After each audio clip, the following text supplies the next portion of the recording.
Nada nos podrá dividir, hermano. Nada nos podrá separar del amor de Cristo. Nada podrá contra nosotros.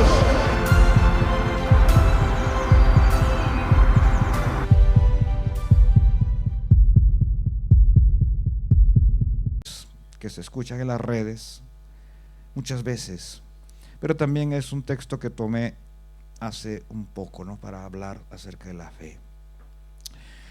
Pero vamos a tomar más partes de estos pasajes porque tienen bastante teología.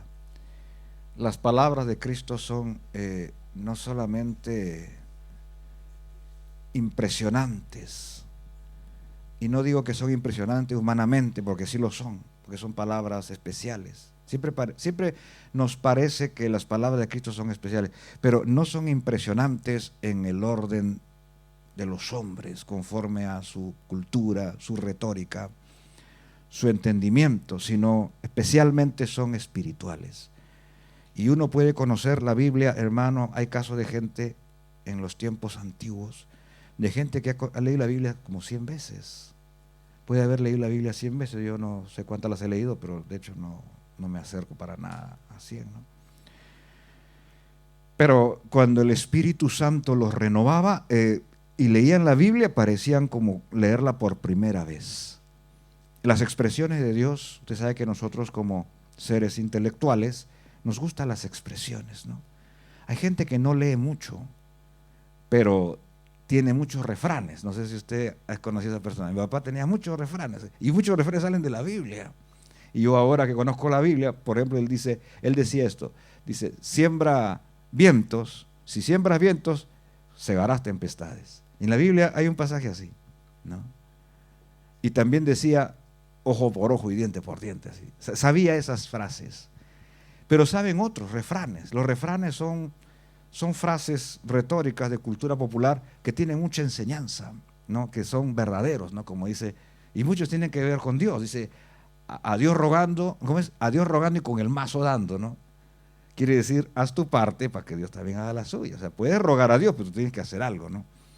Pero esta forma de expresarnos es un poco poética, un poco de sabiduría, y tiene cierta hermosura, y además rápido a uno se le queda y le gusta repetirla, ¿no? Esa es la cultura popular. Pero la palabra, hermano, tiene su belleza especial. Con nuestra mente humana a veces podemos percibir esas palabras bellas, pero cuando pasa el tiempo y el Espíritu Santo comienza a llenar a la persona, lo puede percibir incluso de una manera distinta y le parece bonita, no solo las palabras que Dios dice, sino la forma como las dice, la ilustración que tomó, el ejemplo que puso, ¿no?, la forma como hizo que las palabras combinaran. Todas esas cosas tienen su belleza, ¿no? Y la palabra de Cristo, hermano, analizada una y otra vez, no solamente usted le va a encontrar más belleza a medida que el Espíritu Santo le llena, sino que tiene más enseñanza también. O sea, las palabras de Cristo a veces esconden enseñanzas entre líneas, como entre líneas aparecen más enseñanzas. En este texto aparecen varias enseñanzas, ¿no? Bueno, le hemos llamado el camino al cielo porque justamente el versículo más famoso aquí es: yo soy el camino, la verdad y la vida, y lo que siempre enseñamos y hasta predicamos, ¿no? Cristo es el camino, es el único camino, no hay otro camino, no hay más cosas, no hay nada. Y de las cosas más lindas y más grandes que nosotros tengamos, siempre hay que ubicarlas en segundo lugar porque no son el camino. Los pastores no son el camino. Hay que seguir ese pastor como sea, porque si no, no te salvas. No, eso es falso, ni a Pedro tampoco. Como la religión romana dice, sigue a Pedro, San Pablo, Santa María, todos los santos. Y se aferran a los santos, y no, los santos tienen su lugar, de hecho son nuestra admiración, pero no son el camino es Cristo. El camino no son los pastores, el camino no son las religiones, el camino no son las instituciones religiosas. Amamos esta institución del movimiento misionero mundial, pero Cristo está encima como el camino, es el camino verdadero.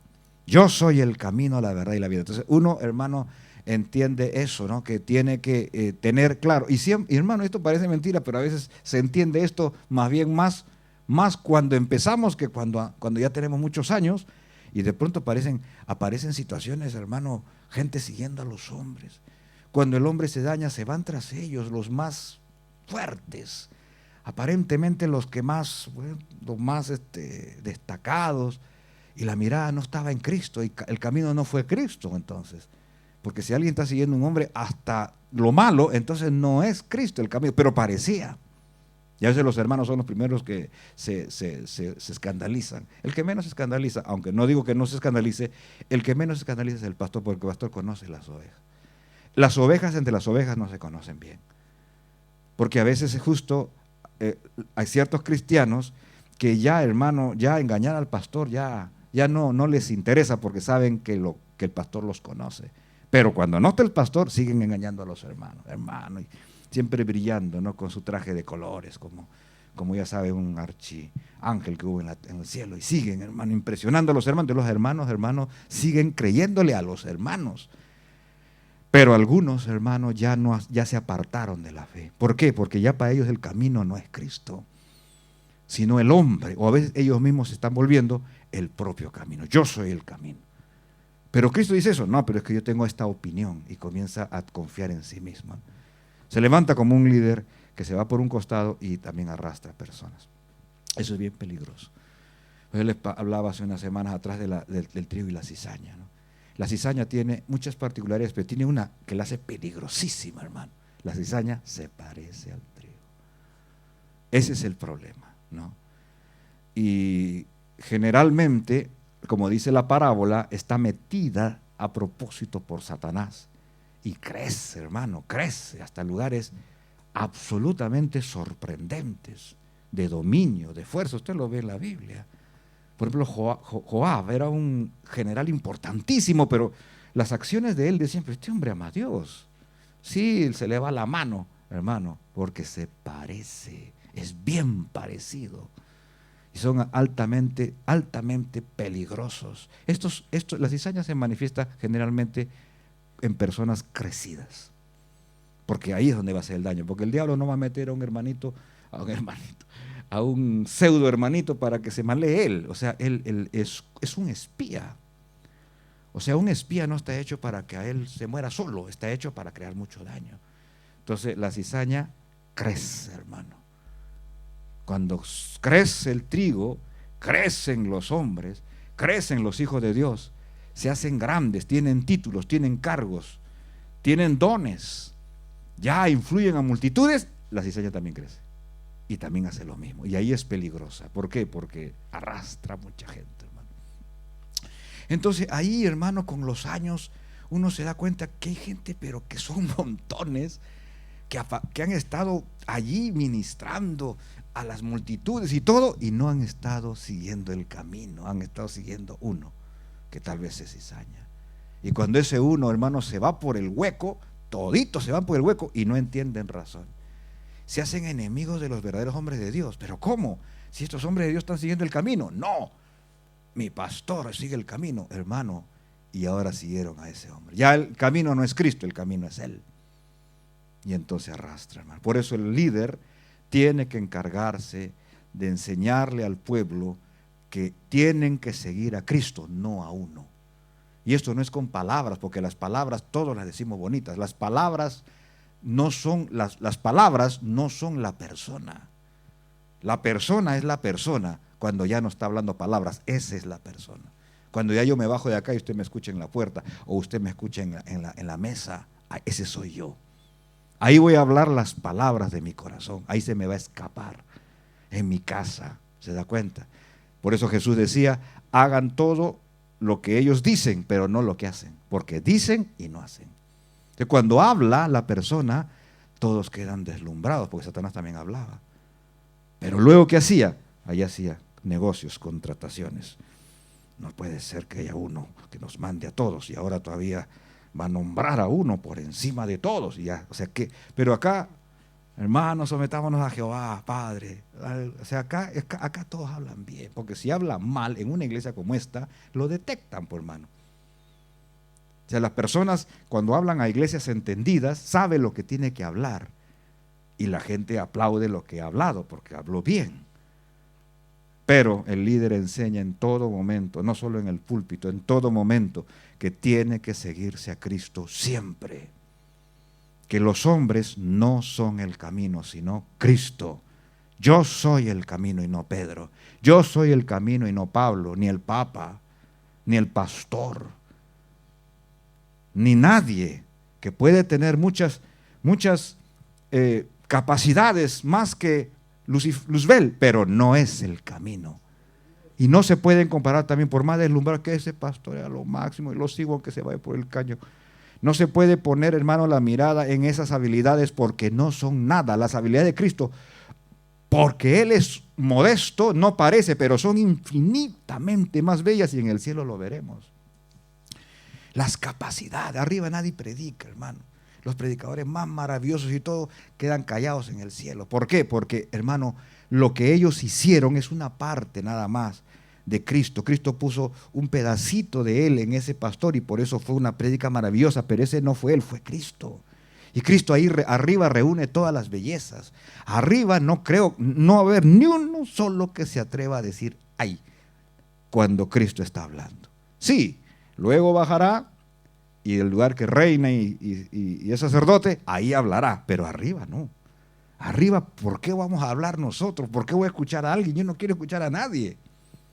Quiero verlo a Él, quiero verlo cómo habla. Y cuando predique esta parte, quiero ver cómo la habla, cómo dice, no sé, ¿se acuerdan cuando les decía, no sé tú? Quiero escuchar cómo lo dice, quiero mirar su cara, su rostro, hasta el movimiento de sus manos. Quiero leer en su boca y en su forma su persona, su santidad. Él es la fuente de la gloria, la fuente de la luz.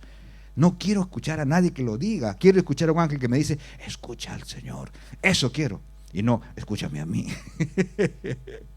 Los ángeles no quieren saber nada de lo que hablan ellos. Si ellos hablan lo que Dios les dice, pero cuando Cristo habla, no hable nadie. Porque no es oírlo, es mirarlo, es percibirlo y que podamos, hermanos, recibir todo lo que Él es, porque Él es la más profunda bondad. Es embelesante, es asombroso. Y eso, hermano, que la vez pasada les decía que Él no puede mostrar toda su belleza de frente porque nosotros no podemos mirarlo. Es como la luz es hermosa, ¿no? La luz a mediodía en junio, ¿cómo será? Al más deprimido, ay, estoy un poco alegre. O sea, hermano, la luz te da alegría, ¿no? Pero no mucha porque te vuelves ciego, por hermano. ¿Quién va de una luz que ya no ves nada? Como Pablo dice, estaba al mediodía y de pronto una luz más fuerte que el sol y se quedó ciego, por hermano, 3 días. O sea, una luz excesiva tampoco, ya te hizo daño, por hermano. Una vez cuando era joven, como era yo también un poco loco, como los jóvenes, esa mayoría, ¿no? Leía que el águila, no sé si era verdad, pero leí que el águila tiene la vista tan potente que es el único animal que puede mirar al sol de frente. Y yo digo, no puede ser, se me ocurrió. A ver, casi creo que me quedo sin... Y no pude mucho, o sea, así... Ay, Dios. La gente que mira al sol a veces para mirarlos, por ejemplo, los eclipses, entonces el sol baja un poco su intensidad porque lo está tapando, en este caso, la luna, ¿no? Hermano, pero si tú miras eso te va a hacer daño, ¿eh? Por más que puedas, porque claro, como ha bajado su intensidad, esos rayos no se pueden mirar directamente, no están hechos para eso. Y se vuelven ciegos. La nieve misma es un problema, ¿no? Los antiguos por acá se ponían así, se hacían chinitos, se ponían como trapos o pajas así, que no entrara tanta luz, hermano. Bueno, vamos a hablar sobre el camino al cielo. Ya hablé mucho sobre el camino, pero el verso dice, esto, la fe en Dios y en Cristo, no se turbe vuestro corazón, creéis en Dios, creed también en mí. ¿Se acuerdan que lo expliqué? Mucha gente cree en Dios, pero falta creer más en las palabras de Cristo, que es el que da las promesas. Por ejemplo, aquí va a disparar una promesa maravillosa. En el cielo, muchas moradas hay, hermano. Entonces, dice, no se turbe vuestro corazón. Si uno cree en Dios, pues cree que Dios existe. Pero hay gente que cree en Dios y está con el corazón turbado. ¿Cuándo no se turba su corazón? Cuando cree también en Cristo. Cristo es tu amigo. Cristo vino como amigo. Hasta la gente que es inconversa tiene que saber que Cristo es su amigo. Es su amigo de verdad, hermano. Y el día que estés afligido, si tú piensas en Cristo y crees en Él, tú sientes tranquilidad. Pero hay gente que cree solo en Dios, pero esa fe solo en Dios es una fe más lejana, porque Dios es un Dios cercano. Y el que mostró cómo realmente Dios es con uno fue Cristo. Él vino a decirnos eso, Él vino a estar con nosotros. Y Él se ha ido, pero sigue con nosotros. Es diferente, hermano, al antiguo pacto, ¿no? En el antiguo pacto Dios sí estuvo siempre, porque es su naturaleza, siempre estuvo con los hombres, pero los hombres no podían entenderlo así. Pero ahora se ha hecho visible. Es como que se ha hecho visible y les ha hecho entender. No decía vuestro Dios, decía vuestro Padre celestial. Y siempre decía, así como el Padre, así como ustedes son padres y hacen tanta cosa por sus hijos, pero ustedes no son buenos, el Señor sí es bueno. Entonces así le enseñó, así nos dejó la enseñanza. Él es así, es cercano, Él está cerca. Entonces creer en Dios no es suficiente, porque es una persona que todavía piensa que Dios existe, pero no piensa mucho en Él, pero está turbado. Están turbados. Creéis en Dios y estáis turbados. Creed también en mí y ya no estarán turbados. ¿Por qué? Porque Cristo les hace entender cómo Dios es Dios amigo, Dios Padre, es tu Padre. Tú, por mucho que tú dudes, en algún momento tiene que agarrarte la fe que Él es tu Padre, que como tú tienes misericordia de tu hijo, así Jehová también tiene misericordia de ti. Y tú no rechazas nunca a tu hijo porque no sabe las matemáticas, no tiene mucha capacidad. Al contrario, las madres se apegan a veces a esas personas, a los niños que todavía les falta un poco, ¿no? Porque el otro ya sabe, el otro entiende, el otro es más seguro, él es más inseguro, él es menos, no sé, se siente mal. Entonces la madre se apega, o sea, lo ayuda más. No es como el hombre, la gente tiene la idea, no, a mí me desprecian porque yo no juego bien, porque yo no hago bien las cosas, porque a mí todo me sale mal, y qué feo fuera que eso sea verdad. Pero Dios no es así, y Dios es tu verdadero Padre celestial, y eso le vino a decir a la gente, es vuestro Padre, y tú a tu hijo no le negarías un huevo, no le negarías nada, ni una necesidad. Tu Padre no te va a negar nunca las necesidades de tu alma. Si tú tienes si tienes miedo, Él no te va a negar la necesidad de tu alma. ¿Tienes duda? No te va a negar la necesidad de tu alma. ¿Te sientes triste? No te va a negar la necesidad de tu alma. ¿Sientes inseguridad? ¿Temes por tus hijos? No te va a negar la necesidad de tu alma. Y te va a decir, yo creo en mí. ¿Crees en Dios? Pero también cree en mí.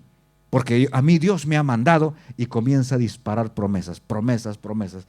De la boca del Señor, hermano, sale todo tipo de promesas. Las promesas salen de Él. Por eso que cantamos todas las promesas del Señor Jesús, porque Él dispara las promesas, hermano. El Padre tiene promesas y Cristo las dispara. Dice, la promesa del Padre, la cual oísteis de mí. Él es el disparador de las promesas. Él es el portavoz. Habla al pueblo. ¿Qué? Promete. Y Él promete, promete, promete. Y eso es lo primero que promete, hermano, la vida en el cielo. En la casa de mi Padre hay muchas moradas. En la casa de mi Padre muchas moradas hay. Si así no fuera, yo os lo hubiera dicho. Voy pues para preparar lugar para vosotros. Mire, hermano, la promesa más grande a la larga, porque de todas maneras sí queremos estar en la tierra, hasta queremos quedarnos en la tierra, y queremos que nos vaya bien en la tierra, y queremos las cosas espirituales en la tierra, y queremos las cosas seculares en la tierra. Pero el día que ya no estemos más para irnos a la otra tierra que a esta tierra, comenzamos a meditar esto. En la morada de mi Padre, donde dice, en la casa de mi Padre, muchas moradas hay. Y comienza el cristiano a meditar en la otra vida. Eso es lo que, hermano, una de las más grandes maravillas que hay para las personas que no tienen a Cristo, que el día que acabe esta tierra se está acabando todo. Para ellos se les está acabando todo. Se va a acabar todo, todo acaba. Todo lo lindo acaba acá, hermano. Además, usted sabe que aquí en la tierra también hubo sufrimiento. Sí, acaba el sufrimiento, pero también acaban las bendiciones. Y no sabe qué pensar y se aferra al aire porque no puede regresar, no puede volver a ser joven, no puede revivir todo más que en su pensamiento. Pero con qué alegría si lo va a perder. Pero Cristo dice, no te turbes, no se turbe vuestro corazón, no es así. En la casa de mi Padre muchas moradas hay. Y los antiguos hermanos se ponían a pensar un poco más cada día en esa vida que viene. Esa vida donde nos vamos más bien, ¿de quién no quieres separarte aquí? ¿Quién es la persona de la cual te sufres porque un día te irás y se va a quedar? Más bien asegúrate que se encuentren en el otro lado. Agárrate de las manos a esa persona y seamos fieles para volvernos a encontrar. porque hay muchas moradas, porque allá no hay, se puede decir, no hay cupo, o sea, no hay cupo que ya no haya, o sea, no hay cupo, ya no hay cupo. A ver, apúntense rápido, hermanos. Ya 2025 años, son 2025, hay muchos que se han apuntado. Apúntense rápido porque ya se están acabando los cupos. Eso no dijo, dijo hay muchas moradas, hay campo para todos. Si vamos a despedirnos de aquí, vamos a juntarnos allá. Entonces, hermano, procuremos irnos juntos. Y la persona, hermano, a veces sí, yo sé que nos preocupamos y salvamos esa alma, voy a salvar a mis hijos, pero a veces no es que debamos dejar de orar, no es que debamos dejar de insistir, pero sí debemos estar un poquito más confiados de que de todas maneras se va a ir, porque si tú quieres que se vaya, Dios también quiere que Él se vaya y te está mirando. Tú eres un testimonio. Tu vida aquí en la iglesia, tu perseverancia con todas las batallas, todos esos vendavales que han venido, tu perseverancia en las cosas del Señor, no importa lo débil que has sido. El Señor nunca dijo, vamos a salvar las almas, pero siempre y cuando tú seas fuerte. No, porque algunos son al 30, otros al 60, otros al 100%, pero algunos perseveran, hermano. O sea, la gente persevera y ellos te están observando, que a pesar de todo perseveras. Que de todas maneras tú dices, sea lo que sea, yo voy a seguir el camino. Y que el Señor me agarre débil o fuerte, pero me agarra en el camino. Yo estoy en el camino, yo quiero estar en el camino. ¿Qué necesitas para estar en el camino? Una sola palabra. Señor, ayúdame, Señor, perdóname. Señor, sosténme en tu camino. No sé, ni siquiera una palabra, porque hay personas que no pueden hablar ya. Llega un momento en que, hermano, ya no pueden hablar. ¿Y qué interesa tampoco? Hay un lenguaje del corazón. La persona quiere seguir en el camino. Es débil, se arrepiente de su debilidad, pero quiere seguir en el camino. Y eso, hermano, tus hijos o lo vean o no lo vean, tampoco interesa, porque Dios los va a hacer que lo vean. Dios es el que se compromete, hermano. Hay que seguir orando por ellos, hay que seguir tratando de influir bien, pero tienes que estar tranquilo que Dios está haciendo las cosas con tu poca fuerza, no interesa. Él lo hace, Él no lo necesita, y lo poco que estamos ayudando, Él lo usa igual. Pero hay que tener eso en la cabeza. En algún momento mencionarlos, hijos o familiares o hermanos. ¿Cuánto nos gusta estar entre los hermanos? Bueno, entonces un día veámonos allá arriba todos. Nos conoceremos, ¿se acuerdan, hermano de Estocolmo? Sí, pero son millares. Oye, ¿has visto el hermano fulano? No, el hermano fulano. Sí, lo he visto por allá. ¿Cómo nos congregaron, hermanos? Atención, todos los hermanos de Estocolmo. Hermano, no se preocupe, si no nos encontramos en 2 horas, tenemos toda la eternidad. Y en algún momento nos juntaremos todos. Y nos juntaremos con los de España, me juntaré con los de Marcona, con los que me tocó, con mis familiares. Pero nosotros nos amaremos de manera especial porque nos tocó batallar juntos aquí, hermano. No, pastor, que estábamos enemistados ahí con un hermano. Sí, pero arriba ya no está esa carne, ¿no? Entonces ya tú mirarás solo lo bueno y también mirarás, pero perdóname que yo también te fui cargoso. No, fui yo, hermano. Pues, o sea, hermano, no puedes evitar la sensación en el cielo de que son personas con las cuales te tocó batallar juntos. Fue el mismo diablo, fueron las mismas luchas aquí, hermano. No es como el humano se lleva mejor con los de allá. ¿Por qué? Por eso que hay gente que se lleva mejor con gente que no es su familia, que su propia familia. Porque en la familia paran peleando, pero es tu familia. Cuando pasan los años, ya los hermanos se juntan otra vez con canas. ¿Y te acuerdas cuando peleábamos? Tú me pegabas toda la vida. Pero es su hermana, es su hermano. En ese tiempo obviamente quería salir volando de la casa, pero ahora sabe que es su casa. Nos tocó vivir juntos. Juntos pasamos el hambre, juntos pasamos la desgracia, juntos pasamos el accidente de papá, mamá, juntos pasamos la dificultad. Como dice el poema que me gusta leerle siempre a mi amigo, dice, almas que fuertes unidas solo recuerdan las cosas muy bellas, porque las otras no valen nada, además son chicas, sino que ahora uno las mira grandes, no como los niños, no me ha matado. Una vez uno de mis hijos, para quejarse con su mamá, en vez de decir me ha pegado, así quería, como le gusta agrandarlo todo, dijo, me ha matado. En ese tiempo todo se mira así, ¿no? Todo se mira grande. Y todavía nosotros lo agrandamos más todavía, ¿no? Pero en ese tiempo, hermano, ya eso habrá pasado. Y lo verdaderamente grande que se mira tan chico ahora, eso sale. Y eso es grande. Entonces, ¿cómo con los que nos conocimos nos amaremos de manera especial? Eso va a ser así, hermano. No puede ser distinto. En el hombre es distinto. Yo me quiero más con el de allá, me llevo mejor. Pero si con ese nunca has crecido ni nada. No, pero me llevo bien. Sí te llevas bien porque tú no has crecido con él. ¿Cómo te llevarías si hubieras crecido con esa persona, hermano? Pero ahora eres consciente, eres maduro. Tu madurez no está a plenitud, pero está bien avanzada en el cielo. Es una madurez muy fuerte. Y tú te das cuenta, ¿pero qué estaba hablando? Y el otro, lo mismo. Entonces se encuentran y se abrazan. Y caminan por la ciudad, hermano. Y adoran juntos. No son inconscientes de que a su costado está una persona que ama mucho, que le acompañó en la tierra, en sus terribles batallas. Qué lindo cuando los esposos se van al cielo, cuando la familia se va al cielo por eso, hermano. Pero no se preocupe, amén, no se preocupe. Bueno, entonces esta es la gran noticia. En la morada, en la casa de mi Padre, muchas moradas. De vez en cuando hay que meditar cómo será nuestra vida arriba, hermano. Estamos quejándonos que nos envejecemos. Yo, para la sorpresa de muchos, sí quisiera tener canas. Yo tenía problemas por no tener canas. Un tiempo atrás han creído que yo me pintaba el pelo, hermano. Yo tengo canas, pero mi pelo es muy delgado, así que no se notan. Pero bueno, los que dicen que no les gustan las canas, arriba no va a haber canas. Serás tú, es tu rostro. No, pastor, pero no me gusta mi rostro. Bueno, esos son problemas de acá. Esos son problemas de acá. Son culturales. Pero Dios hace a la gente bella, porque no le interesa lo de afuera. O sea, no es que no le interese lo de afuera. Dios ama lo de afuera de nosotros, pero no le interesa como a nosotros. Nosotros nos interesa demasiado lo de afuera. Pero no como debe ser, sino como no debe de ser. Tenemos una idea de lo bonito y lo que no es así, decimos, no está bien. Entonces voy al espejo, tamaleto. Pero si tú vas a la edad mía, 59, ya hermano, ya está casi todo mal.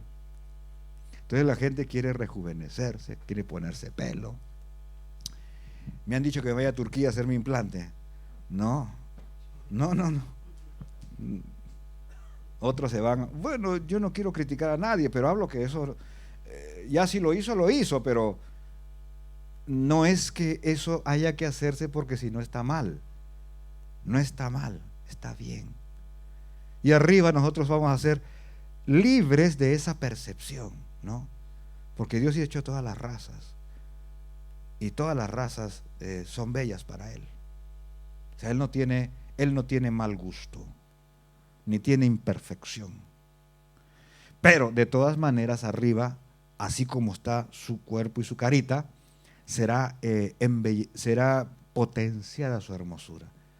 Porque el corazón es otra cosa, ¿no? Y la Biblia dice que el corazón alegre hermosea el rostro. Entonces, imagínense el corazón espiritual en la plenitud. O sea, hace como que el rostro es más bello.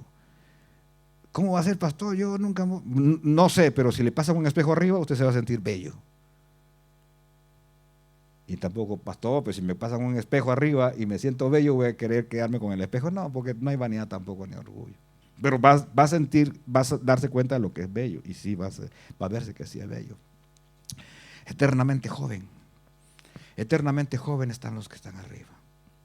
Sin nada, pues si tenía una cicatriz, si no tenía mano, todo es regenerado arriba, ¿no? El único que no es regenerado es Cristo. Permanece en sus llagas y permanece su costado abierto. Porque eso es un sermón de lo que sucedió. Que nunca nadie en la eternidad se olvide que es un pecador redimido. Que nunca nació en el cielo. Que nació en el pecado. Que hizo lo malo. Que sufrió mucho porque le hicieron daño, pero también él hizo daño. No amó a Dios, lo rechazó hasta que lo aceptó. Porque él insistió. Porque él le tuvo paciencia, él le persiguió, le esperó y se echó a la espalda todas sus ofensas. En el cielo somos reyes porque estamos casados con un rey, pero cuando se alaba a Cristo, todos se tiran al suelo y se sacan la corona, diciendo: esto de aquí es del Señor. Él es el verdadero rey y yo estoy aquí solo porque Él es misericordia. En fin, Pero luego viene algo más profundo a lo cual yo les estaba prometiendo, las palabras de él, ¿no? En la parte, entonces la primera parte, la fe en Dios y en Cristo. La segunda, en la casa de mi Padre hay muchas moradas. Bueno, a algunos hermanos, ¿sabe qué? Algunos hermanos les gusta más estudio, ¿no? Y les gusta más las prédicas, de repente después reflexionarlas. Así que yo tengo un esquema y a Dieguito yo le paso el título y el texto. Pero con el futuro, como estamos en el tiempo de la modernización, entonces cada vez que yo tenga un texto, puede aparecer allí y, por ejemplo, las mismas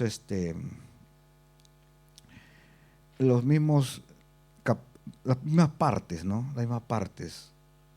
Uno, la fe en Dios y en Cristo. No, pastor, es que mejor si lo vuelvo a escuchar. Sí, yo sé que muchos dicen lo vuelvo a escuchar, pero no lo va a hacer. Pero si se le pone, le puede quedar, ¿no? Entonces ahora estamos ya, en la primera es la fe en Dios, en Cristo, con ese verso. No se turbe vuestro corazón, creéis en Dios, creed también. El segundo punto era, en la casa de mi Padre muchas moradas hay, con el texto, verso 2, en la casa de mi Padre muchas moradas hay. Si así no fuere, yo os lo hubiera dicho, voy pues a preparar lugar para vosotros. Ahora el punto 3 es, Cristo nos lleva a las moradas eternas, y así acá vamos a desglosar. Cristo nos lleva a las moradas eternas. Mire, hermano, en primer lugar, Él dice así, y si me fuere y os preparare lugar. ¿Qué quiere decir que Él va a preparar lugar? O sea que no está preparado. ¿Qué cosa va a ir a hacer? ¿Va a crear las casas? ¿Va a hacer las casas? Hermano, Él tiene que preparar el lugar de tal manera que uno pueda entrar. Y acuérdese que estas palabras fueron dichas el día en que Él fuera aprehendido, arrestado, entregado. Él tenía que preparar el lugar en el sentido de que esté listo para que uno llegue. Y no estaba listo. ¿Sabe por qué? Porque no estaba hecha la expiación. Cuando dijo voy a preparar lugar, estaba diciendo lo que iba a pasar al otro día. ¿Qué iba a pasar el otro día? Iba a morir. Ah, pastor, pero eso, no, hermano, no era tan sencillo. Tenía que morir de la manera adecuada. Yo sé que usted dice, pero ese en Cristo era seguro porque Cristo es fuerte y es Dios y Él no iba a fallar nunca. Sí, yo lo sé, pero es una lucha. Porque a la hora de morir, toda la victoria que obtuvo allí, hermano, fue un esfuerzo. De todas maneras luchó. Luchó para que se cumpliese la Escritura, todo lo que tenía que pasar con Él. Luchó desde que Judas lo entregara, hermano. Porque la Biblia dice que Él fue tentado en todo y Él sintió la traición, sintió el dolor de la traición, aunque Él lo sabía, no como su parte divina, pero se le había manifestado quién era el traidor. De todas maneras, hermano, es también un ser humano. Y cuando vino Judas, Él habló las palabras que tenía que hablar. En su corazón sintió lo que tenía que sentir y en su mente pensó lo que tenía que pensar. Por eso la Biblia, cuando Él dice, hermano, ya todo está terminado, amén, todo está consumado, eso ya prácticamente ya estaba pagado el precio, ya estaba preparado el lugar. Y luego dijo, en tus manos encomiendo mi espíritu. Pero esas palabras, que está acabado, está consumado, esas palabras tienen que haber sido dichas, hermano, con el mayor alivio. Porque hasta ahí, aleluya, Él había cumplido completamente con el plan de los siglos. En ese momento Él cumplió con el plan infinito de los siglos, de los siglos, de los siglos, de los milenios. Que Él tenía que venir, hermano, a morir, pero no era cuestión de morir, tenía que hacer las cosas que Él tenía que hacer. Y no hablo de las cosas externas, tenía que pensar de la manera adecuada. Su corazón, hermano, no ser tentado en todo, con toda la fuerza de los vientos de la tentación, pero no fallar, no pecar. Amar a la persona que le falló. No hablar mal de Judas. A mí me asombra. No habló mal de Judas nunca, que los discípulos no sabían quién era el traidor. Y cuando Judas salió, usted sabe, usted lee la Biblia, dice, cuando salió Judas, hermano, ¿quién de ustedes no sabía que era el traidor? Bueno, ya sabían porque siempre nos han hablado de Judas desde que éramos niños. Pero me parece que el texto es claro. Cuando usted ve que Judas salió, sabía que era el traidor, ¿no? Ellos no. Pedro no sabía, Juan no sabía, ellos no sabían, hermano. ¿Sabe por qué no sabían? Porque el único que sabía era Cristo. Pero Cristo fue fiel a ese hombre, hermano. Le hablaba a él como diciendo, sé lo que vas a hacer, pero solo para que se arrepintiera. Pero no lo dijo a nadie. Cuando Judas vino, él le dijo, amigo, ¿a qué vienes? Cuando Judas le besó, le dijo, con un beso entregas al Hijo del Hombre. Esas palabras no están adornadas. Cristo no es como nosotros, hermano. Esas son palabras de su corazón. Su corazón está hablando. O sea, él le dijo, yo soy tu amigo. Yo fui tu amigo. Y todo hice para que te salvaras, pero ya sabía. O sea, él sabía que no se iba a salvar. Pero no porque Dios había determinado que él se perdiera, sino porque él lo sabía por anticipado. Él sabe las cosas por anticipado nada más. Él puede ver lo que va a pasar. Pero Jesús, hermano, con su potente capacidad de someterse a la voluntad de Dios, no me va a decir que su corazón no sintió la pérdida de esas personas. Todos los sentimientos en Cristo son superlativos, son mucho más grandes. Sí, su forma de ser de Él, con toda la autoridad que se maneja, más pareciera que no sintiera. Eso parece, porque es una autoridad maravillosa, pero sí siente mucho, hermano. Siente, Él es más sensible que nosotros. Pero no podía fallar, tenía que simplemente amar a ese hombre y decir las palabras, no podía decir más. Ni una reprensión, un milímetro más arriba de la cuenta. Todo tenía que ser perfecto en su corazón, no en sus palabras nomás, sino en su corazón. Eso fue una batalla. Sentir que todos se iban, los horrores caídos sobre él, hermano. Ni el inconverso muere con tanto horror. Nada nos podrá dividir, hermano. Nada nos podrá separar del amor de Cristo. Nada podrá contra nosotros.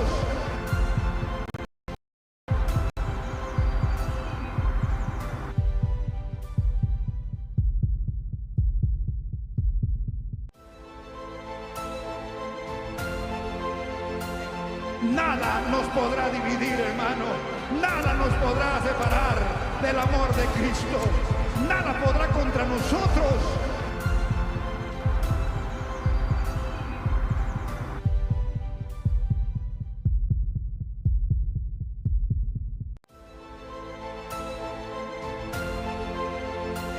Nada nos podrá dividir, hermano.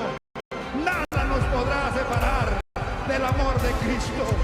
Nada podrá contra nosotros.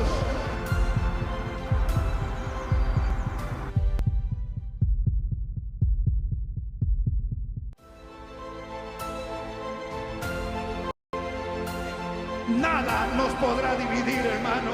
Nada nos podrá separar del amor de Cristo. Nada podrá contra nosotros. Mente. Pero todo es hasta que cierra los ojos. Cuando lo vuelve a abrir, ya a veces se ha ido a otro lado, hermano. Pero él no pudo eso, él no murió ni en paz, él murió gritando. Reventaron sus órganos internos por la agonía. Cuando le clavaron acá la lanza, salió agua porque los pulmones habían reventado y sangre. En fin, pero él fue a preparar el lugar así, no estaba preparado. Voy a preparar lugar para ustedes. Y eso que lo dice de la manera más tierna, hermano, dice que ahí se cantó el Gran Jalal. Ese himno que se cantó es el Gran Jalal, que dice que consta de los Salmos 115 al 118, y en el 118 hay un verso que dice: atad víctimas con cuerdas a los cuernos del altar. Y ellos, hermano, aunque se le había dicho que Cristo iba a morir, ellos estaban, pero él sabía lo que iba a pasar. Esa noche lo iban a agarrar y al otro día él iba a morir. Él era la víctima. Y así mismo le dice: hermano o hijos, yo voy a preparar lugar. Y ellos seguro sintieron hasta paternal, ¿no? Y se estaba refiriendo a su muerte al otro día. Porque si es que él no muere, no hay morada para nadie, hermano. O sea, esa es la puerta Esa es la morada, eso es preparar la morada, ¿no? Si Él no muere y no se presenta en el lugar santísimo con su propia sangre como precursor, o sea, como el que va adelante, como dice Hebreos, nadie puede entrar al cielo, nadie de nadie. Eso está diciendo ahorita. Voy a preparar lugar. Dice, no, y si me fuere y os prepararé el lugar, ¿no? Ahora miren lo que dice esta parte, vendré otra vez y os tomaré. Vendré otra vez. Por eso que dice, no dejaré huérfanos, vendré a vosotros. Claro, en el caso de ellos volvió a aparecer, pero en el caso de las multitudes es cuando vuelve a aparecer con su Espíritu Santo. O sea, yo voy y muero, pero el Espíritu los seguirá, les hablará, los atraerá a través del Espíritu Santo, ¿no? Y dice, y os tomaré, o sea, vendrá otra vez. Pero ahora viene el asunto, hermano. Cuando viene otra vez dice, y os tomaré. O sea, Él viene otra vez a llevarnos. Pero ahora que ha venido, ¿cuánto tiempo tarda para llevarnos? Yo me convertí hace 31 años. 31 años está llevándome, hermano. Entonces, ¿a qué se refiere? A que el Espíritu viene a preparar a la iglesia para llevársela. Todo el tiempo de que tú te conviertes y pasa el tiempo, Él te está preparando. Te está haciendo crecer. Y es nuestro deber dejarnos hacer crecer, porque Él ya preparó las moradas. Ahora vendrá, dice, si me fuere yo vendré otra vez. ¿No? Lo que también dice, no os dejaré huérfanos, vendré a vosotros. Pero Él se fue, pero Él dijo, pero envío mi Espíritu Santo. El Espíritu Santo descendió el día de Pentecostés, hasta ahora no se ha ido. Y cada persona que es rescatada, Él lo va preparando, hermano, para llevárselo. Porque no puede dejarlo así, ¿no? Es como la madre que da a luz y lo deja al niño ahí. No, pues, hermano. ¿Qué has pensado de tu hijo, hermana o madre? Que un día sea abogado, que un día sea médico, que un día sea pastor ya. Pero si tú agarras y lo dejas ahí, se va a morir. Tú tienes que criarlo, ¿no es cierto? Te lo llevas a tu casa, le das calor, le das leche, le das comida, lo preparas y luego vienen las otras preparaciones hasta hacerlo un hombre, ¿no es cierto? Igual es el Señor. Nos salvó, pero ahora nos comienza a preparar. Su Espíritu nos prepara, nos entrega la palabra. Esto es un milagro, hermano. Esto no existía en los primeros años, décadas no existía. Existía el Antiguo Testamento. El último libro de aquí, que es el Evangelio que he leído, Juan, fue hecho como en el año 100 después de Cristo. Imagínense cuántos no lo han leído. Cuántos miles de personas no lo han leído. Pablo no lo leyó. Pero nosotros sí. Fue preparado. Pastor, ¿cómo se formó el canon de la iglesia? Bueno, como en el año 300 hubo un concilio, no sé si ese fue el primero, un concilio porque hubo un problema de unos herejes, siempre están ahí los herejes. Creo que era el concilio donde se iba a discutir la herejía de que Cristo no es, ¿qué? No es Dios. Creo que fue en Nicea. Entonces, hermano, congregaron a todos los padres de la iglesia en ese tiempo y discutieron el asunto, y claro que Cristo es Dios, ¿no? Pero en todas las iglesias se leía el Antiguo Testamento, pero también Mateo, también Marcos, también Lucas, también Juan. Hay un evangelio de Pedro, no se leía. Hechos, Roma, y se leían todos esos libros. Hay un Apocalipsis de ¿quién? Hay uno de Judas, creo. Hay un Apocalipsis de Judas. Hay una carta de Pablo a los laodicenses que lo mencionan los colosenses. No se leía. No es que no era edificante, pero el Espíritu Santo comenzó a hacerles entender y entonces ellos formaron el canon. Bueno, de ahora en adelante, palabra profética más segura, Mateo, Marcos, Lucas y Juan, como dice el resto de los niños, ¿no? 4 pilares tiene mi cama, Lucas y Marcos, Juan y Mateo. Así me hacían, así yo repetía de chiquito. Hechos y ya las cartas, Romanos, Corintios, todas las cartas, hermano, y se formó el canon. Y usted se da cuenta que la Biblia está escrita por más de 40 personas en diferentes épocas y no se contradice, se explica a sí misma. Es perfecta, hermano. Y todo esto lo ha dejado para prepararnos. Ha desarrollado la teología en siglos. Usted acá, yo se lo doy a usted, a mí también me lo han dado, todo masticadito, pero eso ha sido una teología de siglos, se ha desarrollado. levanta a los pastores y les pone un corazón de pastor. El pastor a veces, hermano, no predica bien, a veces también no habla bien. Hay lugares de nuestros pueblos que los pastores no hablan bien el español. Bueno, es necesario que los pastores aprendan bien el idioma también, pues, hermano. No vamos a excusar todo, ¿no? Yo me doy cuenta que a veces, hermano, en Latinoamérica uno tiene que poner mucho más énfasis en aprender cosas nuevas, porque a veces nos quedamos así nomás, así nomás. Mi papá decía resfalar y no se daba cuenta que había una diferencia entre resfalar y resbalar. Aquí, acá, más cerquita acá hay una ciudad. ¿Una qué? Una ciudad. Ciudad pues. Ciudad. Pero tú no estás diciendo ciudad, estoy diciendo ciudad. Tú no estás diciendo ciudad. A ver, di siú. Y después lo dejaba, no le importaba, hermano. Acá a veces las lenguas no puede, por ejemplo, ¿te acuerdas que nos encontramos con un rumano? No puede pronunciar la ñ. Pero a ver, di niño. No, niño.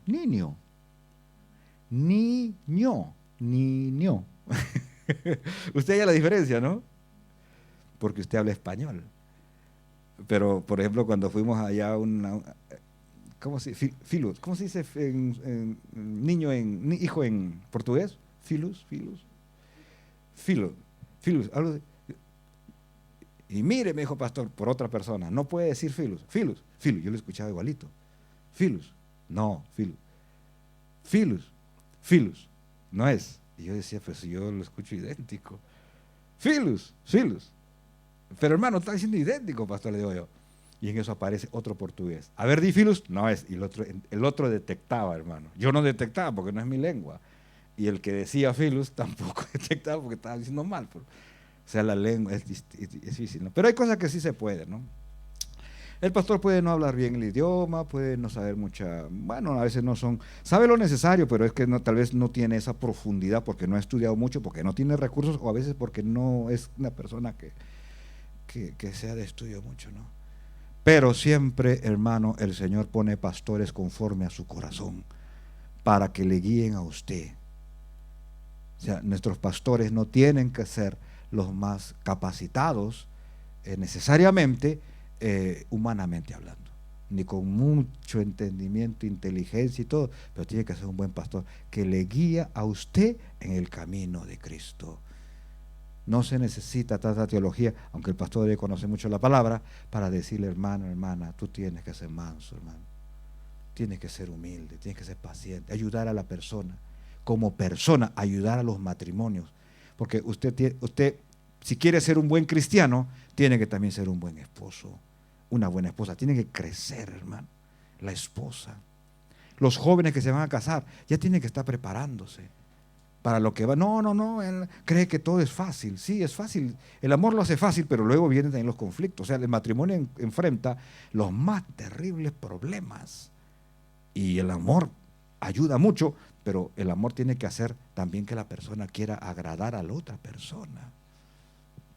Ahora, nuestra cultura enfrenta retos muy fuertes porque ya, por ejemplo, si nosotros predicamos a los judíos, las judías vienen ya con una idea de que tiene que someterse, ¿no?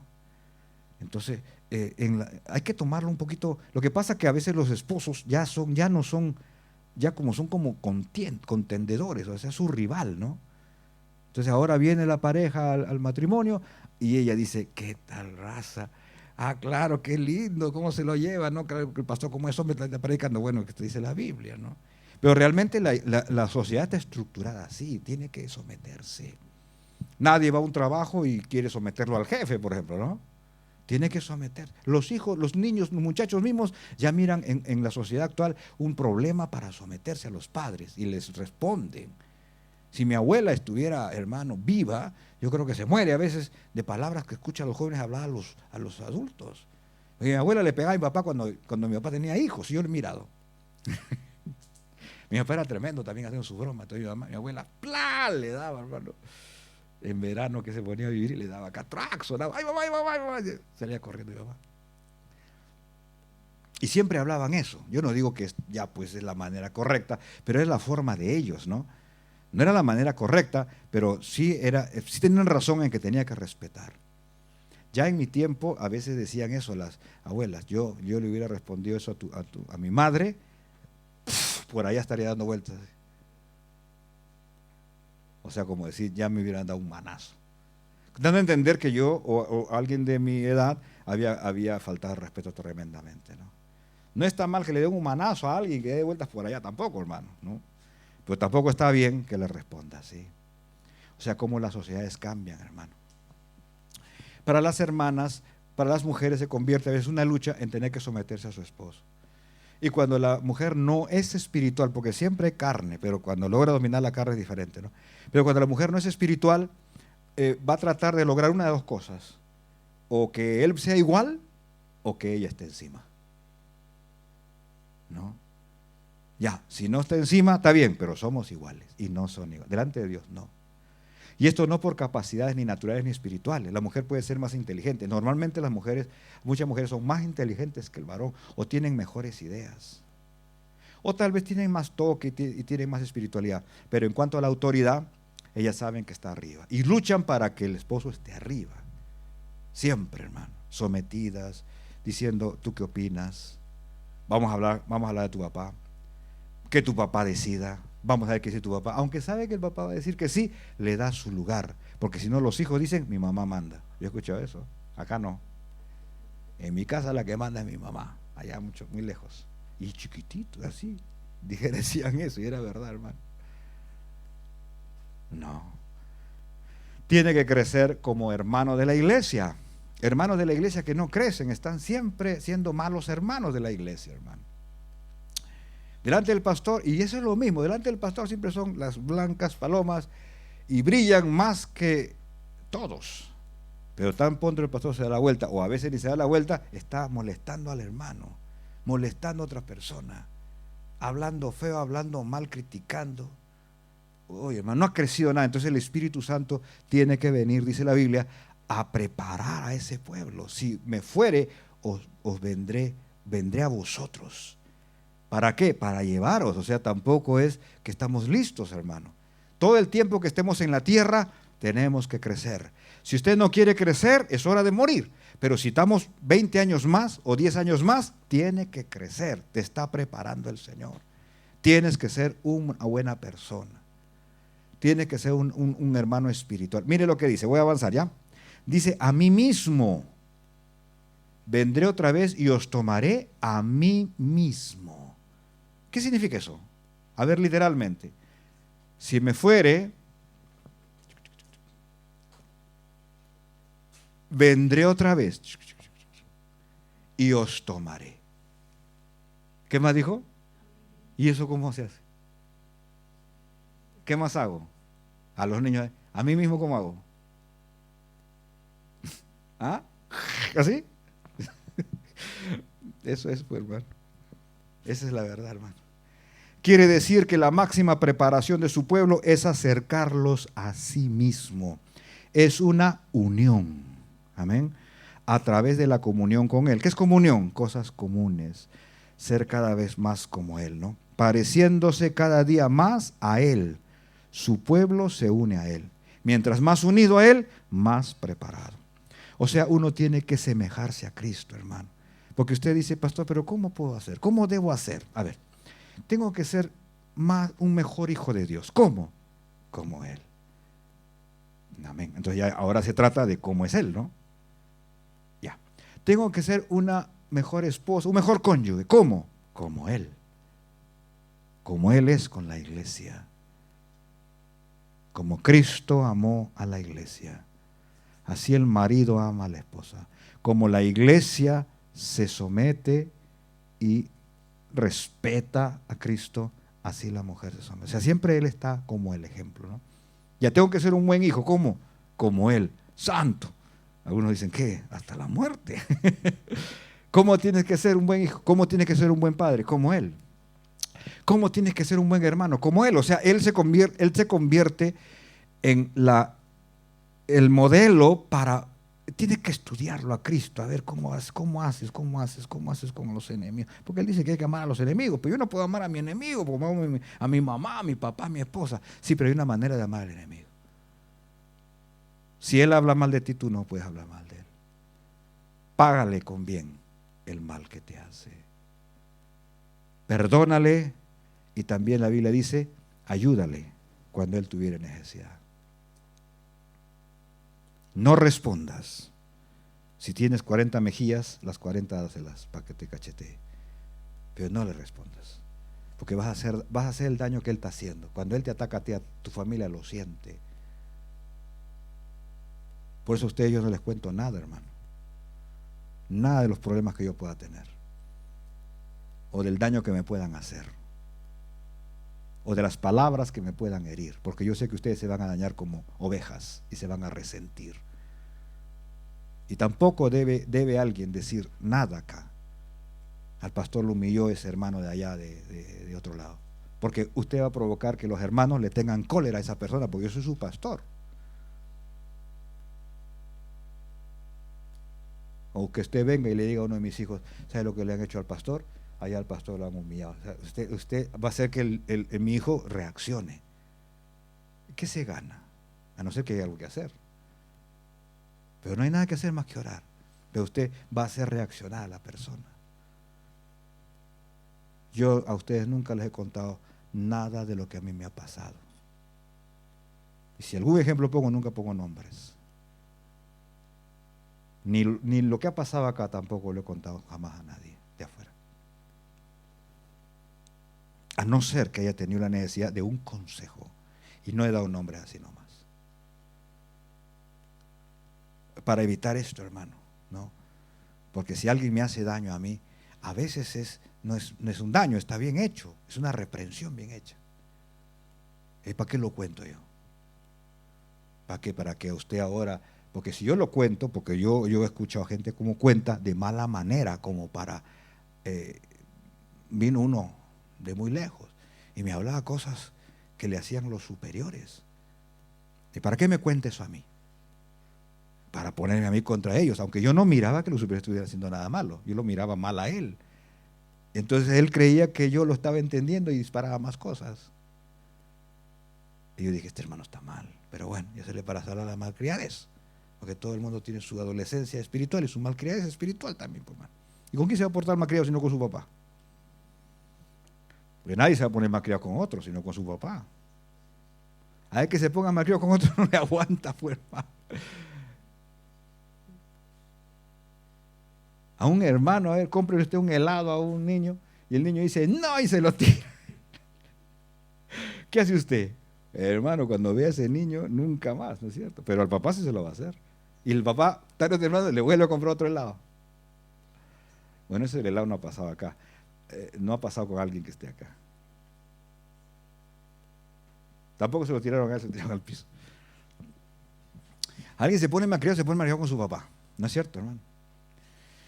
Entonces, a veces es así. Yo, ¿para qué voy a estar contando cosas, hermano? Muchas de ellas justas, muchas de ellas no vale la pena. Y a veces sí hay personas que te han querido hacer daño. Esas generalmente no duran, después se van. Porque la Biblia dice, la venganza es de Él. Y la venganza de Él no es una venganza humana. A veces lo que hace es que vengan y se postren delante de ti y reconozcan que el Señor te ha amado. Esa es su venganza. En cambio, si es por ti, le haces algo daño, le haces algún daño. Pero la ira del hombre no obra la justicia de Dios. ¿Sabe qué, hermano? Dios vengó la muerte de su Hijo. Porque usted sabe que la ley es que las cosas se pagan, hermano. O sea, Cristo puede tener amor un tiempo, pero tarde o temprano se paga. La muerte de Cristo se va a pagar. Por eso existe el infierno. Pero cuando sus asesinos, que estaban ahí también los romanos, y los asesinos intelectuales que estaban ahí eran los fariseos, se reían, el Señor planeó una venganza que satisfaciera el corazón de su Hijo. El corazón de su Hijo tenía que ser satisfecho con la venganza de Dios. Eso tenía que tener un pago. Pero el hijo clamó: perdónalos. Perdona a los que no saben lo que hacen. Y 50 días después vino la venganza. 3,000 personas de ellos se convirtieron en el mensaje de Pedro, el día de Pentecostés. Y en el segundo mensaje, 5,000 de ellos. Y empezaron las persecuciones. ¿A quién cree que los romanos persiguieron? A ellos, hermano, que se habían convertido y que antes habían matado a Cristo. A ellos. Pablo era un perseguidor y terminó perseguido, pero Cristo lo alcanzó. Esa es la retribución que a Dios le plació, porque Dios no es hombre. Es el tiempo, hermano, de pagar ojo por ojo y diente por diente. Ese tiempo no ha llegado, ese es después. Eso no va a pasar en la tierra. En la tierra, dice el Señor, misericordia al más vil pecador. Mira todo lo que peca. Mira, Señor, todo lo que están pecando. Págales. Y el Señor dice: yo les pago misericordia, clemencia al más vil pecador. En el año 1956, creo, 5 misioneros con su familia llegaron a las selvas del Ecuador. A unas tribus de los Aucas se llamaban. Eran tribus diversas que eran excesivamente violentas, así como los vikingos aquí en otro tiempo. Y se estaban matando entre ellos. Pero la Shell había llegado a perforar y había encontrado petróleo, y entonces parece que el gobierno quería exterminar a esas tribus porque eran excesivamente agresivas. Ni un hombre blanco había entrado en contacto con ellos y había salido vivo. Y estos misioneros en Estados Unidos recibieron el llamado. Y sabían que podían morir, porque cuando y murieron 5, los 5. Uno de los hijos chiquitos le dijo: ¿y si ellos te matan, papá? Y él le dijo: yo estoy preparado, hijo, ellos no. No importa lo que pase aquí, la cosa es que las moradas celestiales. Y ellos entraron en contacto, hicieron buenos contactos. Al comienzo todo estuvo bien, hasta que, respondieron a su terrible agresividad y los mataron. Se les metió en la cabeza que les querían hacer daño. Los mataron a los 5. Las 5 mujeres que estaban porque ellos entraban en contacto con los Aucas, pero tenían su campamento un poco lejos, ahí en el mismo Ecuador. Las 5 mujeres, hermano, lloraron a sus esposos, pero ellas fueron las que entraron. Ellas habían criado a una joven Auca y ahora era la señorita. Y cuando estaban ya muertos los maridos, habían recuperado las películas de filmación, comenzaron a reproducir la filmación, y ahí la joven reconoció a su familia y se dio cuenta que su familia había matado a los esposos de las mujeres que la criaron. Entonces ella fue el instrumento. A ella la usaron por el conocimiento del idioma, como hablaba el inglés también porque la había sido criado con ellas. Entonces ellas entraron y las mujeres entraron con sus hijos. Y se convirtió todas esas tribus, se convirtieron, hermano. Andaban desnudos. Los pies eran así, porque andaban así. Cuando llevaron uno a Estados Unidos, hermano, se trepaba a los árboles. Y él decía: ustedes los americanos son gordos porque no caminan, porque había visto las escalinatas así. Pero tú vas a un lugar, sacas comida, porque ellos cazaban, sacas comida y te la llevas a tu casa. Qué fácil se la llevan, así decía, ¿no? No, pero primero le doy una tarjeta, dice, pero te la regresan. O sea, hay cosas que ese hombre, él fue uno de los que mató a los. El que lo llevó fue el hijo, el chiquito, el que decía, si te va, él ya había crecido y lo llevó a él, ya era un hombre, ya mató a su padre cuando era joven. Ahora ya era un hombre ya de 50 años y lo llevó a Estados Unidos. Y hizo una amistad con él, ¿no? Ya convertido el hombre, por supuesto, porque si no, ya saben. Hizo una amistad con él y en una de esas que lo llevó a Estados Unidos le explicaba eso, pues decía: ustedes están gordos porque no caminan, así decía, ¿no? Porque como era toda escalera eléctrica, y encima toda la comida la tienen ahí almacenada, y en caja, todo, no tienen, por eso están gordos, pero no tienen que ni siquiera salir a cazar. Y no te cuesta nada la comida. Y él hablaba eso a las cámaras, ¿no? Diciendo: mira lo que he conocido yo, ¿no? Y a la gente. Entonces dice: sí, pero primero tengo que darle esa tarjeta. Sí, pero después te la devuelven. O sea, no entendía nada. Muchos se murieron sin entender porque es otra vida, ¿no? Pero no se puede, un ser humano no puede hacer eso, hermano. No solamente de hacerlo, porque hacerlo puede ser, pero de corazón, sin amor, no. Es difícil eso. Eso solo lo puede hacer Cristo dentro de nosotros. Es Cristo que toma el corazón del hombre, hermano, y le pone ese amor. Entonces Él viene a prepararnos, pero dice a mí mismo, os tomaré a mí mismo. O sea, la unión con Cristo se convierte en la máxima preparación. Únete al Señor. Dile, Señor, yo quiero ser uno contigo. Si tú te unes al Señor, tú no puedes ser distinto. Tarde o temprano serás igual. Poco a poco te vas a parecer a Él. Dime si no te interesa parecerte a Él, hermano. El más hermoso de los hijos de los hombres. Ahora pídele a Dios a ver si algo te puede negar, si te pareces cada vez más y más a Él, hermano. Pero también dice a mí mismo, para que donde yo estoy, vosotros también estéis. Ya se me acabó el tiempo, hermano, pero la promesa más linda es que tú vayas no al cielo nomás, sino donde está Él. Él se va a convertir en lo más grande para ti. Lo más grande. Está determinado a ser más que cualquier, porque lo es también, hermano. O sea, no se va a convertir simplemente así, sino que ya lo es. No te va a quitar, hermana madre, deja que tu hijo se convierta, porque Cristo no te lo va a quitar. Es de Cristo, pero te lo va a hacer un mejor hijo. Pero nosotros no somos de las personas. Las personas son de Cristo, todas las almas son mías. Pero lo va a volver a Él, o te va a volver a ti, una mejor persona para ti. Pero es de Cristo, es de Dios, le pertenece a Él, Él lo trajo. No, yo lo cargué, tú lo cargaste, pero Él lo trajo. No, que yo engendré, no. Tú pusiste, se puede decir, el elemento para engendrar, pero fue Él el que decidió cuándo se juntaba. ¿Quién se juntaba? ¿Cuándo fue que salió? ¿Cuántas personas quieren tener hijos, y nunca saben cuándo se va a embarazar ella, hermano? Los espermatozoides corren. Todos tienen, los espermatozoides dentro tienen el genoma, ¿no? Tienen el código genético. Es la familia de Él. Todos los espermatozoides cargan las características de Él, de la madre, del padre, del papá de la madre, de los padres de la madre, de los padres del padre, de los tíos, de toda la familia de Él. Cada uno carga toda la información posible, pero diferente. No se puede decir las mismas características. Y Él dijo, este es el que va.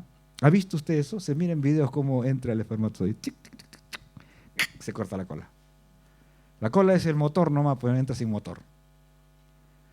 Cada uno de ellos tiene las características del padre, pero no son iguales. Ahora las combina con las millones de características de ella, que están en su semilla, en el óvulo. O sea, no solamente entra el espermatozoide con las características que él dice, sino que ahora vienen las combinaciones. ¿Cómo va a ser? Cada cabello, cada poro. Ni siquiera las arrugas son iguales.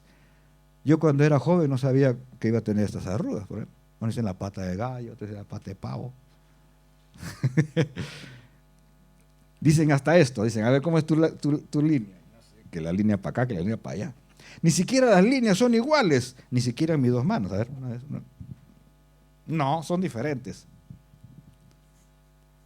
Y la huella dactilar es un milagro, ¿no es cierto, hermano? ¿Cómo puede ser que tantos miles de millones, y no solo los miles de millones actuales, también los que están muertos, todos tienen distinto? ¿Cómo si es unas rayitas nomás? Diferente. Y para que nadie se esté inseguro, y a las 5, entonces, ¡proc! Y no puede fallar. Todo eso lo hace Él. Dígame usted si su hijo vino porque usted quiso. Usted también quiso, pero no fue usted. Los niños a veces, muchos niños vienen sin que los padres quieran, hermano. Yo sabía que con mi esposa iba a tener hijos, pero ni uno de los 4 fue planificado. o dijimos, quiero tener. Y cuando salían tampoco sabíamos lo que iban a hacer, ni sabíamos qué querer, porque bueno, es de Dios, que salga el que quiere. Cuando iba a salir Santiago, todos decíamos, ya bueno, ya ahí sí, ya comenzamos a caer en la elección. Hasta la iglesia, hermano, nos motivó. Es mujer, la barriga, todo, la camina, todo. Y Sarita estaba feliz. Y de pronto salió Santiago. Y Sarita se puso a llorar.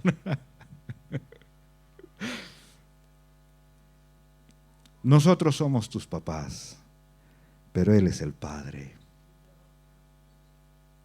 Un padre, yo no he podido estar, obviamente, siempre con ellos, pero hay uno que ha estado toda la vida con ellos. Cuando yo no he estado, cuando su mamá no ha estado, cuando ellos ni cuenta se han dado.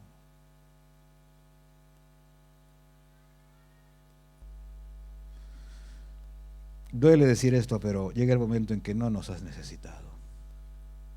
Pero Dios nos ha dado el privilegio de participar en tu bien. Pero lo que ha hecho Dios contigo no hubiera sido necesario a nadie.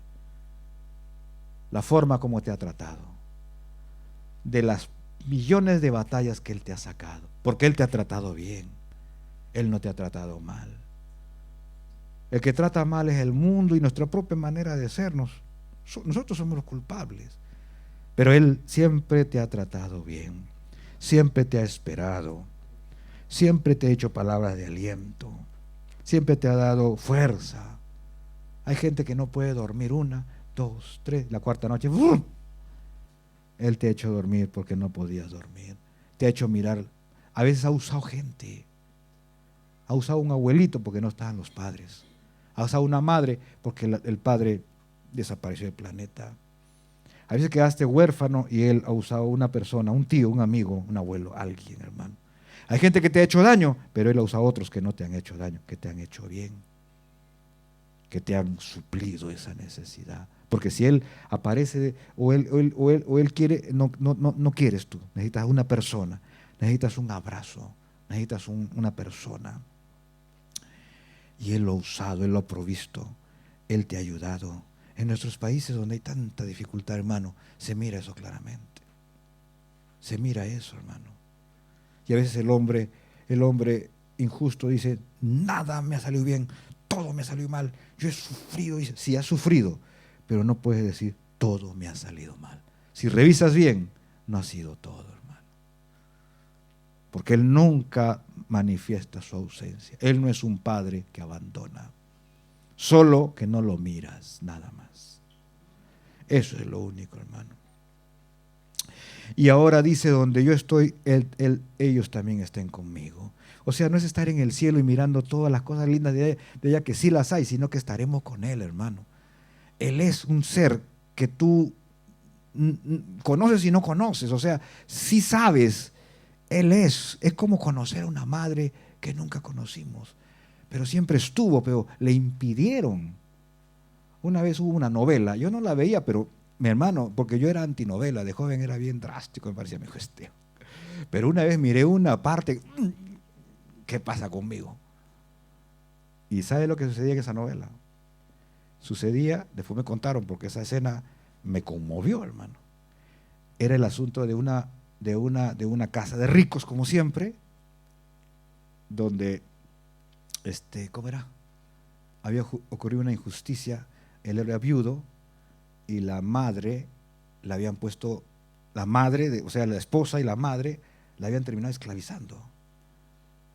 Y le habían hecho algo con la familia de él, que eran los ricos, y ella era pobre, que a ella la tomaban como esclava, como la ama de llaves, pero ella era la madre de los niños.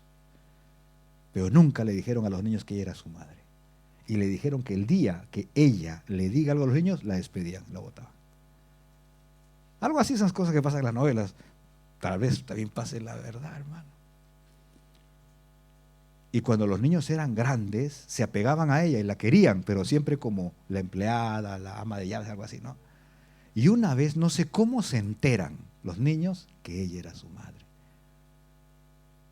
Entonces la despidieron pensando que ella les había dicho. Bueno, eso me explicaron, pero yo vi la escena cuando ella estaba saliendo con sus maletas.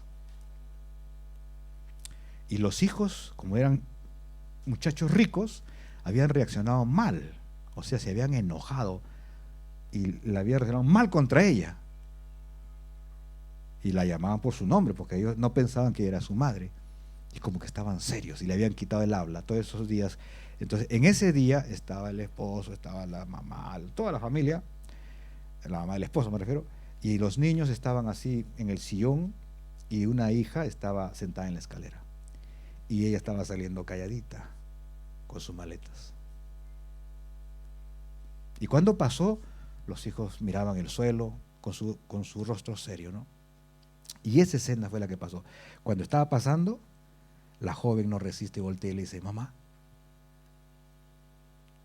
Y yo miré eso. Y porque me habían contado, yo siempre he sido crítico de cine, no me gustaba la actuación. Y las novelas así como que no las miraba, que actuaban bien. Pero esa parte, hermano, no me acuerdo más porque no sé si, no creo que miré, creo que me salí. Pero esa parte fue conmovedora. O sea, una madre que siempre estuvo, pero que tú no sabías que era tu madre. Y que ahora, claro, ahora, ¿cómo será en el futuro? Quererla conocer más y más y más y saber, ¿no? Es lo mismo con el Señor. Siempre estuvo, pero tú no sabías que Él era tu Padre. Y siempre ha estado. Y Él te puede decir todas las cosas que han pasado, muchas cosas que han pasado en tu vida donde Él ha estado. Te puede decir. Eso es, hermano. Y lo último que, bueno, ya no alcanzo a decir esto, pero lo hemos dicho muchas veces. ¿Cuál es el camino? Yo soy el camino, la verdad y la vida. O sea, no solamente Él te lleva, porque Él te quiere llevar, sino que si tú te concentras en Cristo, conoces más a Cristo, recibes su forma de ser. No es que tú conozcas, sino que tú la recibas, que tú la aceptes. Esa es la manera, Señor, eso es correcto, eso es verdad. No le gusta mi carne, no le gusta mi orgullo, pero esa es la forma correcta. Así yo quiero ser como tú. Y esto, hermano, dice, si me conocieseis, también a mi Padre conoceríais, y de ahora le conocéis y le habéis visto. Hermano, Dios, con lo que diga la gente, Dios es el ser más famoso que hay. Todo el mundo quiere saber cómo es Dios. Si lo desprecian, es porque dicen, ¿dónde está? No es mentira. ¿Dónde está Dios? ¿Qué Él hizo? ¿Dónde hizo? No hace nada. Yo le he pedido que haga milagro, no ha hecho nada. O sea, la gente se revela porque no aparece como Él quisiera, pero sigue siendo famoso. Si usted va a personas que no han escuchado nunca nada, y le dice Dios, y les habla así, rápido quieren creer, porque Dios es el ser más importante, más famoso, está hecho así para el entendimiento humano, porque el entendimiento humano es un entendimiento correcto, que si le hablan de un ser todopoderoso que hace cosas, hermano, quiere saber de Él. Ahora Cristo dice, el que me ha visto a mí, ha visto a Dios. Si uno que es creyente comienza, hermano, a decirle, Señor, muéstrame a Cristo, muéstrame más a Cristo, hermano, va a conocer más a Cristo. Si tú no lo conoces o quieres una oración para conocerlo más, para ser como Cristo, hermano, para que Cristo te acompañe, que Cristo te perdone, Cristo te alivie, quieres tener paz, quieres tener amor, quieres, como decía el cántico del comienzo, sanar tus heridas. Hermano, eso no se puede, no puedes olvidar, tienes que sanar, tienes que crecer, los hermanos tienen que crecer. No puedes fabricar el amor en ti, tienes que decirle que el Señor te lo dé, que te dé ese amor que no tienes o no tuviste o que perdiste. Que el Señor te ayude, hermano. Vamos a ponernos de pie. Y yo quiero hacer una oración mientras cantamos ese cántico.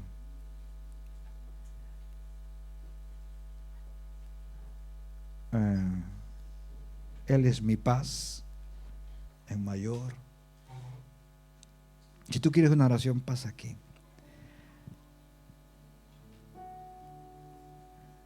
Pasa aquí y dile a Dios, tócame, Jesús.